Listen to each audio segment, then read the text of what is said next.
Ассалаумағалейкум, Қазақстан халқым. Елбасы Қасым-Жомарт Тоқаев және сіңліміз Дариға Назарбаева. Мен сізді жаңалықтан көріп едім. Бүткіл Қазақстанның сот мырзаларын халықты жинап, кеңес жиналысы өткізгенсіз. Әділ мен әлібеймен анық қанығына көз жеткізіп айыптап соттаңыз деп айтыпсыз. Мен осы тікелей эфирге шығуды жөн көрдім. Мен Егізбаева Аманбике 1965 жылы көп балалы анамын. Жолдасым Егізбаев Аташ 1965 жылы туылған, 15 жылдан бері екінші топтағы мүгедек. Менің сізге баяндайтыным біріншіден. Менің балам Егізбаев Төлеген 1994 жылы туылған, Жаңаөзен қаласында тұрады. 29 шілдеде 2019 жылы Ақтау қаласынан менің балам Егізбаев Төлегенді ұлттық қауіпсіздік комитеттер ұстап алып, заңсыз қамауға алады. Таңғы 7-де 29 шілдеде 2019 жылы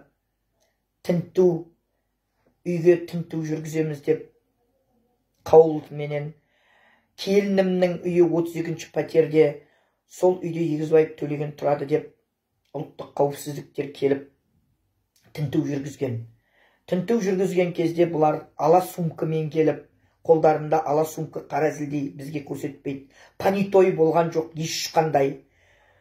Содан кіріп келіп, үйде тінту жүргізіп, қасақана мылтық тастап, шолақ мылтық алып, Егізбаев Төлегеннің өтірік қол саусақтары бар деп айып тағып, 287-нің екінші бөлігіменен айып тағады. Менің балам Егізбаев Төлегенді 99-ның екінші бөлігіменен айып тағылған.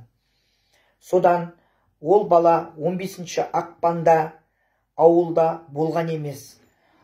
Атырау қаласында түзеу мекемесінде өзінің жазасын өтеп жатқан. 29 наурыз күні 2019-да балам Егізбаев Төлеген бостандыққа шығыпты.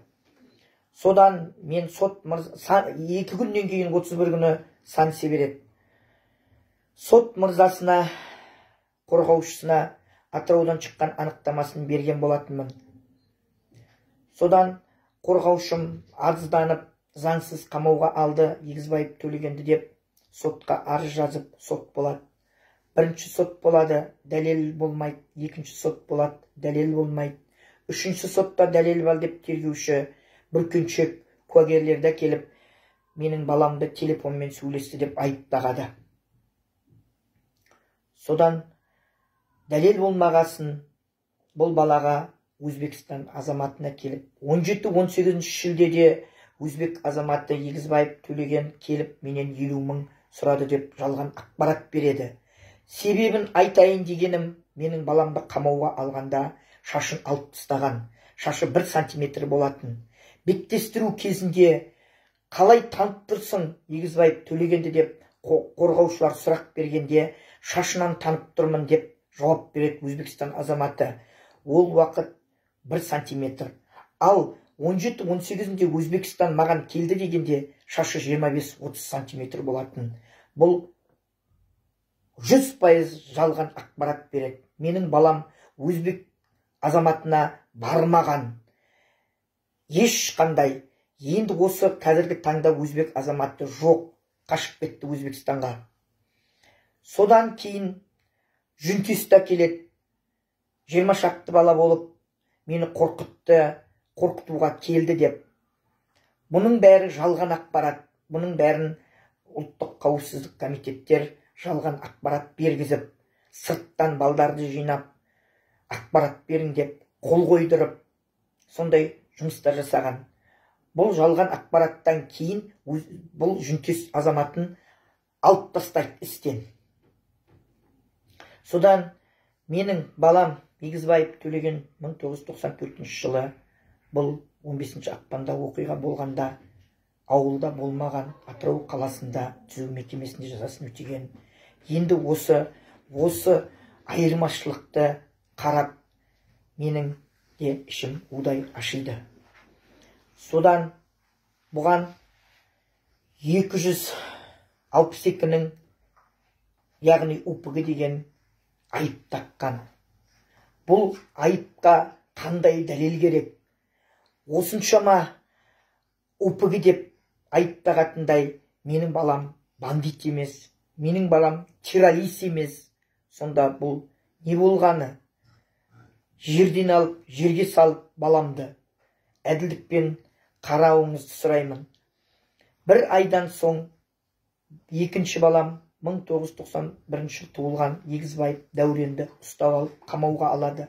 Оған да 99-ның екінші бөлігін тағып, 262-ның екінші бөлігін, яғни УПГ деп, бұл балаға да осы айыптарды таққан. Қазіргі таңда Егізбаев Дәурен 1991 жыл туылған, денсаулығына байланысты, денсаулығы нашар, қазіргі таңда Санчаста емін алып жатыр. Енді менің сіздерге айтарым, осы мен анамын ғой, бәріне де айтатыным, жалған ақпарат беріп атқан қауіпсіздік, ұлттық қауіпсіздік комитеттерге де айтатыным, Аллаға жауабы бар ғой, Алланың алдында жауап береді. Бір Алла көріп тұр, бұлай өтірік ақпарат, жалған ақпарат берген үшін. Жүрегімнен екі баламды суырып алып кеткен. Мен қазір қандай күйдемін? Мендей ана бәріңізде де бар ғой деп ойлаймын.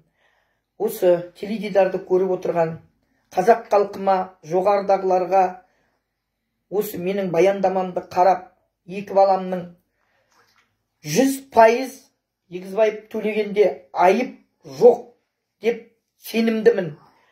Осы менің баяндаған баяндамаларымды қарап, әділдік шешім беруіңізді сұраймын.